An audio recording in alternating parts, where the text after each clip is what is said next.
Hi hello welcome back to my YouTube channel. ഇന്ന് ഞങ്ങൾ ആടുജീവിതം കാണാൻ പോവാണ്. അപ്പോൾ ഞാൻ വിചാരിച്ചു ഒരു വീഡിയോ ആയിട്ട് എടുത്തിടാമെന്ന്. ഞങ്ങൾ നേരത്തെ പ്ലാൻ ചെയ്തായിരുന്നു ആടുജീവിതം വരുമ്പോൾ കാണാൻ പോകാം എന്നുള്ളത്. ന്യൂസിലാൻഡിൽ വന്നിട്ട് ആദ്യത്തെ തിയേറ്റർ എക്സ്പീരിയൻസ് ആണ്. ഫസ്റ്റ് ടൈമാണ് ഞങ്ങൾ ഫിലിമിന് പോകുന്നത്. പോകുന്നതിന് മുന്നേ ഒരു കോഫിയൊക്കെ കുടിച്ചിട്ട് പോകാമെന്ന് വിചാരിച്ചു.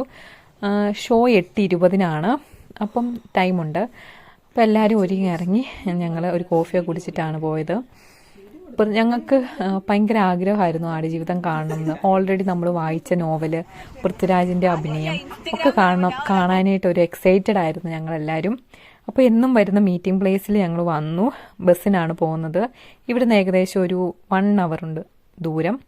അപ്പോൾ ഞങ്ങൾക്ക് അറിയില്ലായിരുന്നു ഇങ്ങനെ തിയേറ്റർ ഉണ്ട് ഇവിടെ ന്യൂസിലാൻഡിൽ, ഇങ്ങനെ മലയാളം മൂവീസ് റിലീസ് ആവുന്നുണ്ട് എന്നൊന്നും അറിയത്തില്ലായിരുന്നു.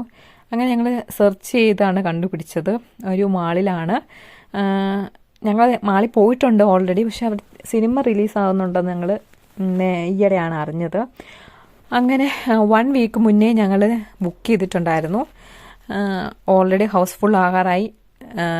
ഒരു കണക്കിനാണ് നമുക്ക് ടിക്കറ്റ് കിട്ടിയത്. മാളിലെത്തി, പക്ഷേ ഏതുവഴിയാണ് കയറേണ്ടതെന്ന് അറിയത്തില്ലായിരുന്നു. കാരണം ഈസ്റ്റർ ആയതുകൊണ്ട് മെയിൻ എൻട്രൻസ് ഒക്കെ ക്ലോസ്ഡ് ആയിരുന്നു. അങ്ങനെ ഞങ്ങൾ ഏകദേശം ലിറ്ററലി അതിന് ചുറ്റും ഞങ്ങൾ വലത്ത് വെച്ചതിന് ശേഷമാണ് ഞങ്ങൾക്ക് മനസ്സിലായത് എവിടെയാണ് കയറേണ്ടതെന്ന്. 1 hour മുന്നേ എത്തിയായിരുന്നു. പക്ഷേ ഇങ്ങനെ കുറച്ച് എതുവഴിയാണ് പോകുന്നതെന്നുള്ളതിൻ്റെ കൺഫ്യൂഷൻ ഉള്ളതുകൊണ്ട് ഒരു അരമണിക്കൂർ മുന്നേ എത്തിയുള്ളൂ. കുറച്ച് തണുപ്പുണ്ട്. ഞങ്ങൾ 9 പേരാണ് സീറ്റ് ബുക്ക് ചെയ്തത്. 9 പേരുണ്ട്. ഞങ്ങൾ 9 പേരായിട്ടാണ് ഇവിടെ വന്നത്. ന്യൂസിലാൻഡിൽ ഞങ്ങളുടെ ഏജൻസിയുടെ അണ്ടറിൽ 9 members ഉണ്ടായിരുന്നു. ഞങ്ങൾ 9 പേരും കൂടെ ഒരുമിച്ചാണ് കേട്ടോ ഫിലിമിന് പോകുന്നത്. കുറേ കാലത്തിന് ശേഷമാണ് എല്ലാവരും കൂടെ ഒരുമിച്ച് ഇങ്ങനെ പോകുന്നത്. എല്ലാവർക്കും നല്ല സന്തോഷമാണ് കേട്ടോ.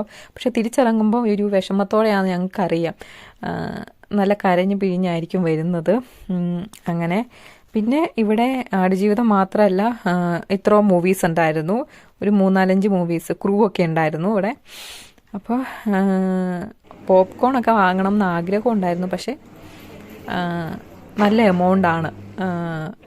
പോപ്കോണിന് $20 എന്തോ സംതിങ് ആയിരുന്നു. അപ്പോൾ ഞങ്ങൾ വിചാരിച്ചു വേണ്ട, ഫുഡ് ഓൾറെഡി കഴിച്ചിട്ടാണല്ലോ വന്നത്, അല്ലെങ്കിൽ തിരിച്ചു പോകുമ്പോൾ കഴിക്കാമെന്നുള്ള രീതിയിലാണ് വന്നത്. കുറച്ച് അരമണിക്കൂർ ഇവിടെ വെയിറ്റ് ചെയ്യേണ്ടി വന്നു. നമ്മുടെ നാട്ടിലെ തിയേറ്ററൊക്കെ പോലെ തന്നെയാണ് ഇവിടെ. എനിക്ക് പ്രത്യേകിച്ച് വ്യത്യാസങ്ങളൊന്നും തോന്നിയില്ല.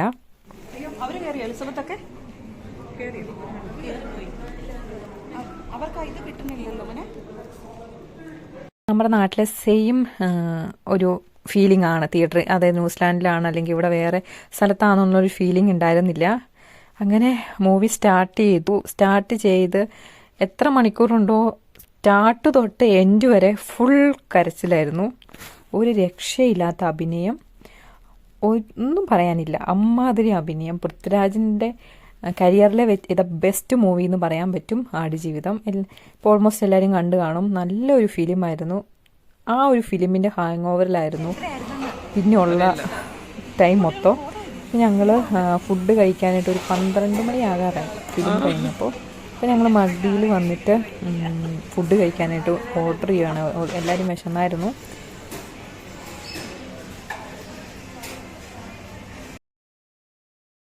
കുറച്ച് സാധനങ്ങളൊക്കെ ഓർഡർ ചെയ്ത് ഫുഡ് കഴിച്ചു. ഏകദേശം തിരിച്ചു പോയത് യൂബർ വിളിച്ചിട്ടാണ്. ഒരു 12 മണി 1 മണി ആകാറായി വീട്ടിലെത്തിയപ്പം.